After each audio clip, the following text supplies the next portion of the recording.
Première chose qu'on a envie de savoir, comment vous allez après un tel carnage.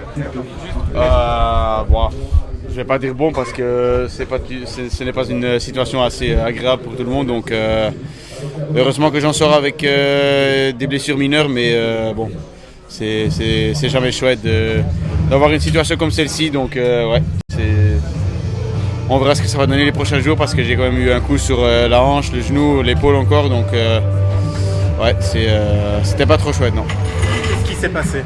Aucune idée, j'étais en position 10-15, donc je pense que les coureurs en position 4-5 ils ont commencé à glisser, ou ils ont touché la roue avant leur roue, donc je ne sais pas ce qui s'est passé. Donc à un moment donné, ils commençaient à glisser et j'étais vraiment proche à rester sur le vélo, mais puis il y avait un vélo de la gauche qui est venu en dessous de mon vélo et puis je suis passé en salto, donc ouais, c'était je l'ai presque gardé droit, mais malheureusement non.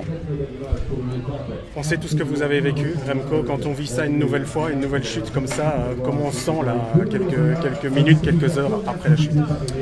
Assez calme, je pense que j'en ai vu des autres aujourd'hui qui étaient plus blessés, donc ouais, mes pensées vont vers ces gars-là, donc j'espère qu'ils vont bien, qu'ils n'ont pas des blessures assez graves.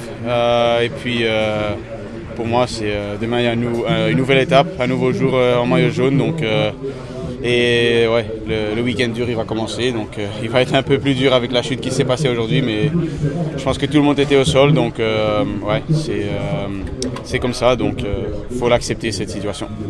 Les routes apparemment étaient glissantes depuis le début de l'étape, plusieurs coureurs en ont témoigné, vous confirmez? Ouais, absolument, on a glissé souvent avec les roues arrière surtout, donc déjà je pense qu'il y avait une descente que Nicolas Prudhomme il prenait hyper vite et on l'a laissé partir parce que ouais, tout le monde glissait et on ne voulait pas prendre des risques pour rien au milieu d'une étape assez calme.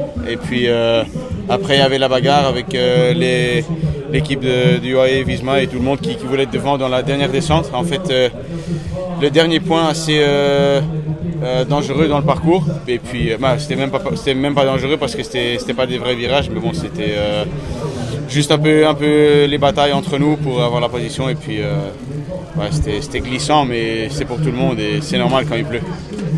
Next questions in English.